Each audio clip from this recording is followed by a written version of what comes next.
주님께서 보이신 영광의 길이라는 제목으로 말씀 나누도록 하겠습니다.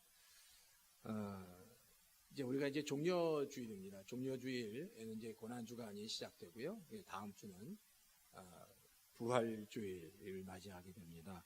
이 종려주일은 특히 예수님께서 십자가에 달려 돌아가시기 전에 예루살렘에 이제 입성하시는데, 그때 이제 그 주변에 많은 군중들이 예수님을 향해서 호산나 호산나 찬양하면서 예수님을 맞이합니다. 이 호산나라는 뜻은 우리를 구원하소서, 우리를 구원하소서 뜻입니다. 그러니까 우리를 구원해달라고 그 청중들이, 관중들이 예수님을 향해서 외쳤다라는 겁니다. 이제 우리가 이제 그런 좀 배경을 좀 가지고 오늘 말씀을 좀 살펴보면 좋을 것 같습니다. 1992년에 스페인 바르셀로나 올림픽에서 400m 결승전이 있었습니다. 근데 이 결승전에 레드몬드라는 영국 대표 세계 신기록 보유자가 출전했습니다. 총소리와 함께 경기가 시작됐고요. 이 유력한 금메달 후보자였던 레드몬드가 역시 출발했는데 250m 지점에 이 근육이 파열됐습니다. 그러니까 더 이상 뛸 수 없는 거예요. 1등이었는데 금메달을 예상했던 사람이었는데 근육이 파열해서 그냥 주저앉고 말았습니다. 그래서 쩔뚝쩔뚝 거리다가 다시 앉고 쩔뚝쩔뚝 거리다가 다시 앉았습니다. 근데 놀라운 건 그럼에도 불구하고 끝까지 경기를 포기하지 않았다는 겁니다. 넘어졌다가 다시 일어나고 넘어졌다 다시 일어나는 그런 모습을 보다가 관중석에서 한 남자가 뛰어내려왔습니다. 그리고 그 남자가 그를 부축하면서 다시 뛰기 시작했습니다. 바로 그 남자는 그 레드몬드의 아버지였습니다. 그 레드몬드의 아버지는 처음에는 그에게 가서 이 경기를 포기하라고 했는데 이 레드몬드는 절대로 포기하지 않겠다고 하니까 계속 부축하면서 마지막 결승점까지 도와주면서 갔다는 겁니다. 그 광경을 지켜본 모든 관중들이 그 아버지께 열광적인, 그 레드몬드와 그 아버지께 열광적인 박수를 보냈습니다. 그러니까 여기서 우리가 한 가지 그림을 그릴 수 있는 것 같아요. 그 자녀를 사랑하는 그 아버지의 마음, 어떤 누구도 내려갈 수 없었지만 그 자기가 사랑했던 그 자녀, 자기가 정말 사랑하는 그 자녀를 위해서 그 아버지는 내려가서 그 아들을 끝까지 뛰도록 했다라는 겁니다. 그 고통당하는 아들의 모습을 이 아버지는 그러니까 끝까지 그냥 보고만 있을 수 없었다는 거죠. 근데 이 마음이 바로 하나님 아버지의 마음인 것 같아요. 이 땅에서 참 이 모양 저 모양으로 여러 가지 많은 일들로 고통을 당하고 있는 하나님의 그 자녀들에게 하나님은 그냥 그 놔둘 수 없어서 친히 찾아오셔서 죄의 짐과 그 무거운 또 많은 짐들을 대신 져주면서 우리를 격려해 주시고 다시 새롭게 회복시켜 주셨다는 겁니다. 자기가 죽으시면서 우리를 회복시켜 주신 그 사건이 바로 십자가 사건이고 그 십자가 사건의 마지막 클라이막스가 바로 종려주일부터 시작한다는 겁니다. 자, 그런데 오늘 본문을 가만히 보면요. 오늘 본문 23절에 성경은 이렇게 기록합니다. 예수님이 제자들에게 이렇게 말씀하세요. 오늘 인자의 영광을 이룰 때가 왔다라고 말합니다. 인자의 영광을 이룰 때가 왔다. 인자의 영광을 이룰 때가 왔다고 말씀하십니다. 제자들이 이 이야기를 들으면서 무슨 생각? 인자의 영광 하면서 그러면 이제 예수님이 예루살렘에 들어가시면 왕으로 등극하시고 왕이 되시고 이 예루살렘을 통치하시고 이스라엘을 통치하시고 그러면 우리가 그 옆에서 뭔가 자리를 하나 얻을 수 있겠구나라는 생각을 했을지도 모릅니다. 사실 제자들은 그런 생각에 사로잡혀 있었어요. 직전까지. 그래서 내가 이제 인자의 영광이 이 땅에 임할 거다. 인자의 영광이 임할 거다라고 얘기했어요. 그렇게 착각을 할 수도 있었을 겁니다. 근데 사실 주님께서 말씀하시는 영광은 제자들이 말하는 영광과 완전히 다른 영광이었습니다. 주님이 보이신 영광은 제자들이 생각하는 영광이 아니라 정말 이 땅에서 가장 낮아지는 얻는 영광, 죽음으로 얻는 영광, 섬김으로 얻는 영광이었다라는 겁니다. 그래서 오늘 본문을 통해서 주님께서 보이신 세 가지 영광이 뭔가 한번 살펴보면 좋겠습니다. 첫 번째는 예수님이 보이신 영광은 죽음에서 얻는 영광이었다라는 겁니다. 24절에 보면 성경이 이렇게 기록합니다. 내가 진정으로 너에게 말한다. 밀알 하나가 땅에 떨어져서 죽지 않으면 한 알 그대로 있고 죽으면 열매를 많이 맺는다라고 말씀하고 있습니다. 밀알 하나가 땅에 떨어져 죽으면 죽지 않으면 한 알 그대로 있고 죽으면 열매를 많이 맺는다라고 이게 주님이 말씀하시는 거예요. 이게 밀알에 관한 이야기는 주님께서 직접 자신의 그 십자가의 죽으심에 대해서 말씀하고 있는 겁니다. 사실 예수님은 아셨어요. 제가 지금 예루살렘에 들어가면서 제가 담당해야 될 그 십자가 그리고 죽음, 핍박, 고난을 알고 계셨음에도 불구하고 바로 예루살렘 안으로 들어가셨다는 겁니다. 그러니까 주님은 하나님의 뜻이 무엇인지, 자기를 향한 하나님의 뜻이 무엇인지, 그리고 자신이 십자가를 지어야 된다는 것, 그리고 고통을 당해야 되는 것을 다 알고 바로 예루살렘으로 들어가셨어요. 그러면서 하신 말씀이 바로 그겁니다. 밀알 하나가 땅에 떨어져 죽지 않으면 그 한 알 그대로 있고 죽으면 열매를 많이 맺는다라고 말씀합니다. 그러니까 자신에 대해서 말씀하시는 거예요. 그렇게 죽으면 많이 열매를 맺는다. 죽으면 많은 열매를 맺는다. 라고 말씀하고 있다는 겁니다. 그러니까 이게 다 자신의 하늘 보좌를 버리고 이 땅에 오신 예수님에 대한 자기 자신에 대한 말씀을 지금 예수님이 하고 계신다는 겁니다. 그러면서 바로 그 얘기예요. 내가 그렇게 죽는데 그래서 많은 열매를 맺게 할 텐데 그 제자들 향해서 너희도 내가 가는 이 길을 따라오지 않으렴이란 얘기죠. 내가 이 길을 가는데 너희도 내가 가는 이 길을 따라오지 않겠니라고 말씀하고 있다는 겁니다. 육군사관학교에 가면 강제구라는 소령의 동상이 있습니다. 근데 1956년도에 이 강제구 소령이 육군사관학교 16기로 입학을 합니다. 그리고 이제 소위로 인간해서 육군보병학교 수류탄 교관을 역임하는데 그 후에 1965년도에 이제 월남전이 터진다는 거예요. 월남전이 터지고 월남전에 한국군이 파병될 때 맹호부대 중대장으로 그 파병되는 군인들을 홍천 부근에서 훈련시켜 줍니다. 근데 이제 그 주특기가 이 수류탄 교관이니까 그곳에서도 수류탄 훈련을 시키는데 한 1등병, 2등병이 수류탄의 안전핀을 뽑은 다음에 그것을 던지기 위해서 뒤로 이게 제꼈다가 그것을 놓쳐버린 겁니다. 근데 그 뒤에는 한 100여 명 정도 되는 군인들이 빼곡하게 모여있는데 바로 그곳으로 수류탄이 떨어졌다는 거예요. 근데 이 강제구 소령은 늘 이 수류탄 교관이었기 때문에 이 수류탄이 얼마나 파괴력이 있는지를 알았기 때문에 그것을 그냥 보지 못하고 그 수류탄에 덮쳤다는 거예요. 그래서 그 수류탄이 폭발한 후에 강제구 소령이 그 중대장이 그곳에서 죽게 됩니다. 강제구 소령 한 사람이 만약에 그 수류탄을 덮치지 않았다면 그 뒤에 있었던 수없이 많은 수십 명의 군인들이 다 죽거나 다칠 수 있었는데 강제구 그 중대장, 나중에 이제 소령이 되는 거죠. 그 중대장이 자기 하나를 죽음으로 다른 많은 사람들을 살렸다라는 겁니다.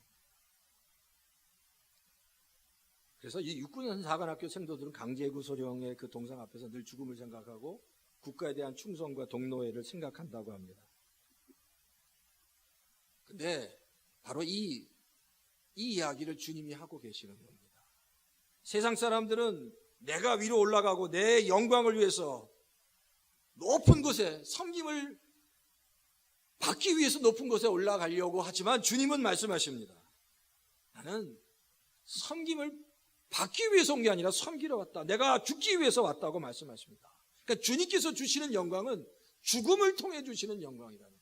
근데 그 죽음을 통해서 많은 열매를 맺게 된다고 말씀하고 있다라는 겁니다. 죽게 되면 많은 열매를 맺게 된다. 이게 우리가 이 땅에서 신앙생활하면서 우리가 또 한번 정말 경험하게 되면 정말 경험하게 된다면 정말 놀라운 영적인 비밀이 이 안에 숨겨져 있는 것 같습니다. 우리가 이 땅에서 내가 죽는다는 것, 하나님 안에서 죽는다는 것, 말씀 안에서 죽는다는 것, 그 죽는다는 것이 너무나도 힘든데 내가 정말 하나님 앞에서 우리가 내가 죽었습니다라고 정말 내가 죽을 때 주님이 말씀하시는 것처럼 열매를 맺을 수 있다는 겁니다.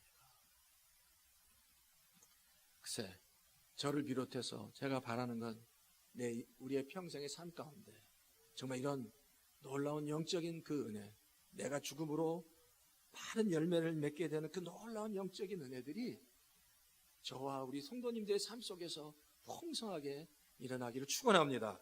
그런 것 같아요. 어쨌든 제가 볼 때 제가 부족해서 제가 아직 목사로서 연약하고 부족하니까 열매를 맺지 못하는가라는 생각도 듭니다.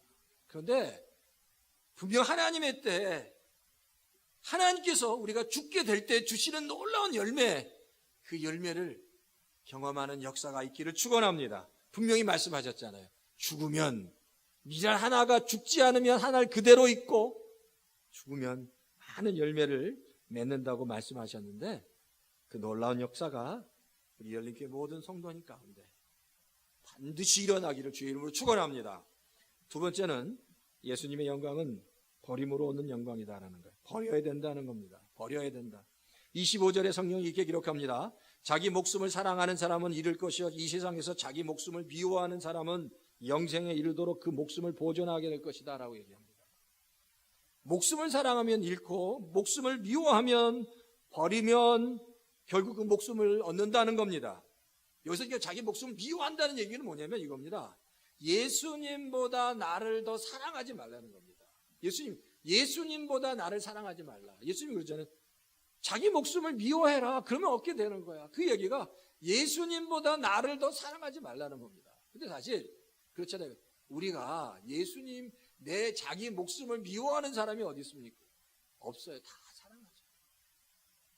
예수님 말씀하신 것처럼 내 이웃을 내 몸같이 사랑하라고 말씀하신 것처럼 정말 이웃을 사랑하려면 나를 먼저 사랑할 수 있어야 됩니다. 나를 사랑하지 않고는 온전히 신앙생활을 할 수 없습니다. 내가 하나님 앞에서 고귀한 존재라는 걸 알아야 합니다. 근데 주님께서 이 하시는 말씀은 너를 미워해라는 이야기는 너를 예수님보다 더 사랑하지 마라. 너를 예수님보다 더 사랑하지 말라는 얘기예요. 나를 예수님보다 더 사랑하지 말라는 겁니다. 그게 지금 주님이 하시는 말씀입니다. 이걸 바로 다른 말로 얘기하면 이렇게 얘기할 수 있어요. 주님을 위해서 나에게 있는 가장 소중한 것까지 버릴 수 있어야 한다는 겁니다. 주님을 위해서 나의 가장 소중한 것까지 버릴 수 있어야 된다. 성경에서 보면 하나님을 감동시킨 아주 두 가지의 큰 사건이 있습니다. 하나님을 감동시킨 두 가지 사건을 구약에서 신약에서 하나씩 든자면 이래요.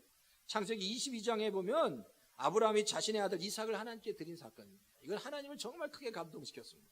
뿐만 아니라 요한복음 12장에 보면 그 마리아가 자신의 그 300데나리온이나 되는 그 나드 옥합을 깨트리는 장면이에요. 이 두 사건이 하나님을 크게 감동시킨 사건이었습니다. 근데 이 두 사건의 공통점이 뭐냐면 바로 이겁니다. 자신이 가지고 있는 가장 소중한 것을 하나님을 위해 버렸다는 겁니다. 하나님을 위해 버렸다는 겁니다. 하나님은요, 아브라함이 자기가 그렇게 사랑했던 이삭을 하나님을 위해서 기꺼이 버린 그 사건을 늘 기억하셨던 것 같아요. 그걸 어떻게 알 수 있냐면 이 사건이 지난 후 1000년 이후에 다윗이 역대상 21장에 보면 교만해서 인구를 계수합니다. 이스라엘 인구를 계수하는데 그건 뭔가 정말 이렇게 뭔가 필요해서가 아니라 자기가 교만해서 내가 이렇게 강한 나라의 왕이 됐구나라는 것을 이렇게 드러내기 위해서 인구를 계수하다가 그 교만함 때문에 하나님이 다윗을 칩니다. 다윗을 치는데 다윗만 치는 게 아니라 그 백성을 치는데 하루에 7만 명씩 죽어갔습니다. 깜짝 놀랐죠. 7만 명이 죽어가니까. 그래서 다윗이 회개를 하고 다시 하나님이 다윗에게 번제를 드리라고 해서 그곳에 번제를 드립니다. 그러니까 이제 그 징계가 멈춰진 거예요. 그러니까. 그런데 하나님이 다윗에게 번제를 드리라고 한 곳이 오르난의 타작마당이라고 성경이 얘기합니다. 근데 이 오르난의 타작마당이라는 이곳이 왜 이곳에서 하나님이 오르난의 타작마당에서 그 번제를 드리려고 했냐는 거예요. 그 당시는요, 제단과 성막이 기브온에 있었습니다. 그러니까 모든 제사와 또 모든 그 일들은 제사장이 기브온에서 해야 됐다는 거였어요. 근데 하나님은 다윗에게 오르난의 타작마당에서 번제를 드리라고 했습니다. 그때 말해도 다윗이 왜 하나님이 오르난의 타작마당에서 번제를 드리라고 하는지 몰랐습니다. 근데 그곳이 왜 그러냐면 그곳이 바로 아브라함이 야곱을, 자기 아들 이삭을 하나님께 드린 모리아 산이었습니다. 그러니까 하나님은 그걸 기억하고 있는 거예요. 그 아브라함의 정말 하나님에 대한 그 마음을 기억하고 다윗에게 얘기하는 거예요. 다시 그 첫사랑으로 돌아가라는 겁니다. 너의 가장 소중한 것, 아브라함이 가장 소중한 것을 하나님께 드린 것처럼 하나님의 첫사랑을 회복하라는 사실을 이 다윗에게 깨닫게 하신 거예요. 나중에 다윗이 깨닫고 얼마나 기절했을까요?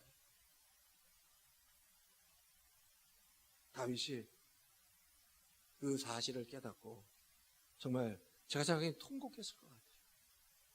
하나님은 근데 그 아브라함의 마음을 정말 받으셨습니다. 자기 가장 소중한 것을 하나님을 위해서 기꺼이 버린 그 마음을 기뻐하셨다는 거예요. 요한복음 12장도 마찬가지입니다. 예수님이 십자가에 달려 돌아가시기 며칠밖에 남지 않았을 때 바로 마리아가 가장 값비싼 300데나리온이나 되는 나드 한 양, 지금으로 따지면 약 한 3만 불, 5만 불 정도 되는 그것을 깨트리는 그 마리아를 향해서 예수님이 이렇게 말씀하십니다. 이 복음이 전파되는 곳마다 이 여인을 기념하라라고 어마어마한 축복을 주십니다. 이게 예수님의 가슴속에 확 와닿습니다. 그러니까 이런 전보만 이전에도 없었고 이후에도 없었. 이 복음이 전파되는 곳마다 이 여인을 기념하라고 말씀하고 있다. 그러니까 이 두 사건의 공통점이 그겁니다. 자신이 가지고 있는 가장 소중한 것을 하나님을 위해서 버렸다는 거예요. 그럴 것 같아요. 하나님은 지금도 하나님을 위해서 우리에게 있는 가장 소중한 것까지 아낌없이 버릴 수 있는 그런 마음을 가지고 있는 성도를 찾고 기억하시고 반드시 축복하신다는 겁니다. 제가 어릴 때 아주 감명 깊게 들었던 이야기가 있어요. 다 아는 이야기 있을 텐데 인도 성자 선다스의 이야기입니다. 이 선다스는 히말라야 산, 아주 눈이 많이 왔던 히말라야 산을 가고 있었습니다. 친구와 같이 눈길을 헤쳐가면서 다른 마을에서 전도하기 위해서 가고 있는데 가다 보니까 어떤 사람이 쓰러져 있었습니다. 그래서 친구랑 얘기하기 시작한 거예요. 야, 이 사람이 이제 우리가 데리고 가지 않으면 동사할 텐데 어떡할 건가? 친구가 근데 옥신각신하고 야, 이 사람 데려가다가 우리도 얼어 죽는다. 옥신각신하다가 결국 그 친구는 먼저 가버렸습니다. 근데 이 선닥씨는 이 사람을 그냥 둘 수 없어서 들쳐 입고 사력을 다해서 자기가 가야 할 길을 갔어요. 근데 가다 보니까 막 서로 업고 가다 보니까 막 땀 범벅이 돼서 정말 힘들었지만 막 땀을 뻘뻘 흘리면서 사력을 다해 가다 보니까 자기가 가야 할 마을이 보이는 거예요. 야, 이제 다 왔구나 하고 그 길을 가고 있는데 발에 또 뭐가 걸립니다. 근데 그 걸린 걸 봤더니 먼저 갔던 친구가 얼어 죽어 있는 거예요. 마을 입구 앞에서 얼어 죽어 있었던 겁니다. 썬다싱이 살 수 있었던 건 바로 그거였습니다. 쓰러져 있는 사람을 업고 가느라고 땀 흘리고 열을 내니까 둘 다 살 수 있었다라는 겁니다. 자기 생명을 사랑하는 자는 잃어버릴 것이요 자기 생명을 미워하는 자는 영생하도록 보전하리라는 말씀과 똑같습니다. 자기 생명을 미워하니까 영생하도록 새 생명을, 더 놀라운 생명을 주시고 자기 생명을 사랑하니까 잃어버리고 자기 생명을 미워하니까 더 큰 생명을 얻게 됐다는 거예요. 예, 주님께서 주신 것 같아요. 주님께서 주신 주님의 그 영광은 자기가 가지고 있는 가장 소중한 것을 버릴 때 그 주님께서 예비하신 놀라운 영광을 얻을 수 있습니다. 내가 가지고 있는 가장 소중한 것, 그것을 기꺼이 주님 앞에 드릴 수 있을 때 하나님께서 그것을 기뻐 받으시고 그 이상으로 하나님께서 축복해 주신다라는 겁니다. 세 번째는요, 예수님의 영광은 섬김을 통해서 얻는 영광이다라는 거예요. 섬김을 통해서 얻는 영광. 26절에 보면 나를 섬기려 하는 사람은 누구든지 나를 따라오너라. 내가 있는 곳에는 나를 섬기는 사람도 나와 함께 있을 것이다. 누구든지 나를 섬기면 나의 아버지께서 그를 높여주실 것이다 라고 말씀합니다. 이게 잘 보세요. 맨 마지막에 보면 누구든지 나를 섬기면 나의 아버지께서 그를 높여주실 것이다 라고 말씀합니다. 누구든지 나를 섬기면 아버지가 그를 섬기게 높여주시겠다, 귀하게 여기시겠다라고 말씀합니다. 역사학자 토인비가 이런 이야기를 했는데요, 역사에는 지배적 소수가 있고 창조적 소수가 있는데, 지배적 소수는 어떻게 해서든지 다른 사람을 지배하려는 소수고, 이 지배하려는 소수가 역사를 지배하게 되면 역사는 절망과 불행의 연속이지만, 남을 섬기려고 하는 창조적 소수가 역사를 잡게 되면 언제나 희망이고 행복이었다고 얘기합니다. 그러니까 섬김을 받으려고 하는 사람이 많아지면 그건 절망과 어둠이지만, 섬기려고 하는 사람이 많으면 희망이고 행복이고 그 안에는 기쁨이 있고 소망이 있다는 겁니다. 근데 바로 예수님은 섬기기 위해서 오셨다는 겁니다. 그러니까 섬기기 위해서 오셨다는 거, 우리에게 희망을 주기 위해서, 우리에게 새 힘을 주시기 위해서 이 땅에 오셨다라는 겁니다. 사실 우리가 예수님을 믿어서 구원을 받고 예수님을 믿고 천국에 가고 예수님을 믿음으로 주님과 늘 동행합니다. 근데 잘 생각해 보십시오. 예수님을 믿는다는 것, 우리가 예수님을 믿는데 그 열매가 뭐냐는 겁니다. 예수님을 믿을 때 그 열매가 뭐냐? 그 열매는 섬김입니다. 섬김이다라는 거예요. 우리가 예수님을 믿음으로 자연스럽게 나타나는 열매는 섬김이다. 예수님 그 섬기기 위해서 이 땅에 오셨고 그 열매로 우리를 사랑해 주셨다는 겁니다. 그러니까 오셔서 우리를 끊임없이 섬겨주셨고 우리를 끊임없이 세워주셨고 우리를 끊임없이 채워주셨습니다. 섬김으로 말씀으로 섬겨주셔서 우리를 채워주시고 세워주시고 힘주시고 능력 주셨다는 겁니다. 그러면서 26절에 다시 말씀하시는 거예요. 그렇게 끊임없이 우리를 세워주신 후에 말씀하십니다. 근데 누구든지 나를 섬기면 나의 아버지께서 그를 높여주신다고 합니다. 그러니까 사실 우리가 주님을 섬길 때 우리의 힘으로 섬길 수 없습니다. 그러니까 하나님이 주시는 그 은혜로 주님이 섬겨주시고 세워주시고 채워주셨기 때문에 그 힘으로 우리는 주님을 섬길 수 있다는 겁니다. 그러니까 우리가 그 힘을 받았으면 그 힘으로 우리는 다시 주님을 섬겨야 한다. 그게 주님의 명령입니다. 네가 주님께서 너를 세우고 채우고 회복시키고 온전케 했다는 거예요. 그러니까 그 힘으로 다시 나를 섬기면, 너무 쉬운 거예요. 나를 섬기면 내가 너를 하나님 아버지께서 높이도록 하겠다라고 말씀합니다. 이게 이 섬김에는 이게 하나님의 놀라운 축복입니다. 그러니까 지금 이 고난주간, 이 종료주일에 예수님께서 십자가에 달려 돌아가시는 그 모든 사역이 우리를 섬기기 위해서 하신 사역이다라는 거예요. 여러분 테레사 수녀 잘 아시죠? 인도의 캘커타 그 정말 말도 안 되는 허름한 길거리에서 헐벗고 굶주려 죽어가는 사람들을 향해 양식을 줬습니다. 치료해 줬습니다. 그리고 그들을 돌봐주었습니다. 근데 그 인도의 성자인 테레사 수녀, 그러니까 그 돌봄과 그의 치료로 정말 수없이 많은 사람들이 회복되고 기적을 경험합니다. 그래서 테레사 수녀를 우리가 그러잖아요. 테레사 수녀를 향해서 살아있을 때도 그리고 죽어서도 그녀를 최고의 섬김의 모델로 삼습니다. 그래서 하늘의 별처럼 그녀가 빛났습니다. 그러니까 그 섬김이 그를 그렇게 하나님께서 그를 고귀하게 만드셨다는 거예요. 근데 똑같이 예수님이 이 땅에 오실 때 하나님이 이 땅에 오셔서 그 오신 이유가 죄악으로 죽어져가는 우리를 다시 회복시키기 위해서 가장 낮은 자리에 오셨다는 것. 그게 바로 종려주일의 참된 의미입니다. 낮아질 때까지 가장 낮아진 자리로 오셔서 주의 백성들을 다 만져주셨습니다. 그리고 예수님이 오셨을 때도 가장 가난한 사람, 가장 연약한 사람, 가장 힘든 사람 찾아가 주셔서 다 만져주시고 회복시켜 주셨습니다. 예수님이 공생애를 시작하시기 전까지 30년 동안도 예수님의 삶은 정말 제일 못 사는 정말 가난한 삶을 사셨습니다. 그러면서 주변에 있는 사람들 도우신 거예요. 친히 그렇게 사셨다라는 겁니다. 그렇게 사시면서 끊임없이, 그러니까 예수님은 철저하게 섬기셨습니다. 섬기고 또 섬기고. 하나님의 자녀들을 섬기신 거예요. 그리고 공생애를 시작하시면서 이제 말씀으로 섬기셨습니다. 회복시켜 주시고, 그리고 말씀하시는 겁니다.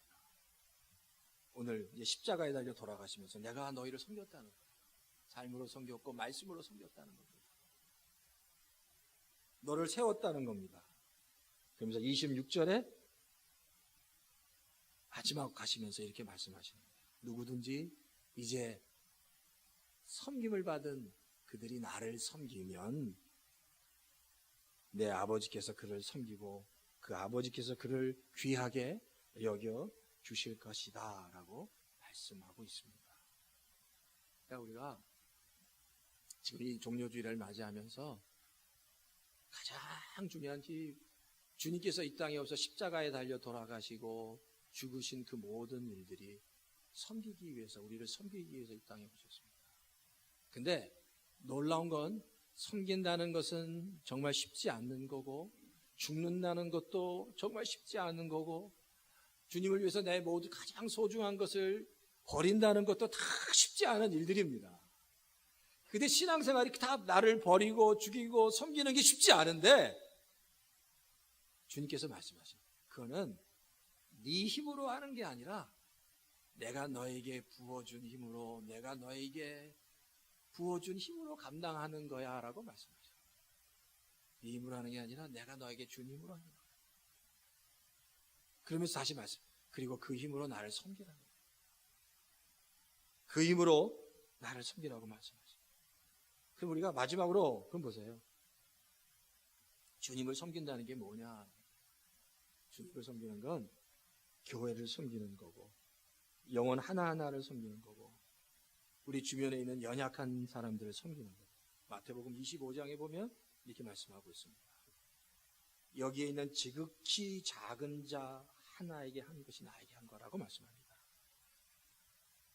이 마태복음 25장도 예수님께서 십자가에 달려 돌아가시기 직전에 하셨거든요. 그러면서 지극히 작은 자 하나에게 한 것이, 그에게 음식을 대접하고 물 한 그릇을 대접한 것이 나에게 한 거라고 얘기하십니다.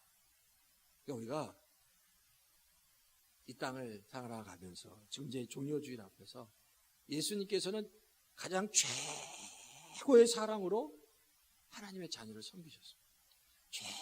최고의 사랑으로, 최고의 은혜로 자녀를 다 섬겼습니다. 그러면서 마지막 가시면서 하신 말씀 한마디. 그러니까 내가 최고의 사랑으로, 최고의 은혜로, 가장 좋은 것으로 내가 너희를 섬기지 않았니? 내 목숨을 버리기까지 내가 너희를 섬기지 않았니? 그리고 내가 너에게 은혜를 주고 힘을 주지 않았니? 그 힘으로 이제 다시 나를 섬기지 않으렴이라고 말씀합니다. 그 힘으로 나를 섬기면 내가 아버지가 너를 귀하게 높게 그렇게 만드실 거야 라고 말씀하고 있습니다. 이 종려주일에 주님께서 가신 영광의 세 가지의 영광의 길은, 그러니까 바로 이겁니다. 자신이 죽음으로 하나님의 영광을 드러내셨습니다. 자기의 가장 소중한 것을 버림으로 하나님께 영광을 드러내셨습니다. 자기가 철저히 섬김으로 하나님의 영광을 드러내셨습니다. 이 안에는 놀라운 비밀이 있습니다. 제가 바라기는 그겁니다. 이 비밀이, 이 놀라운 이 영적인 비밀들이 우리 삶 가운데, 정말 하나님께서 우리의 삶 가운데 이 비밀들이 좀 깨닫게 되는 역사가 있기를 축원합니다.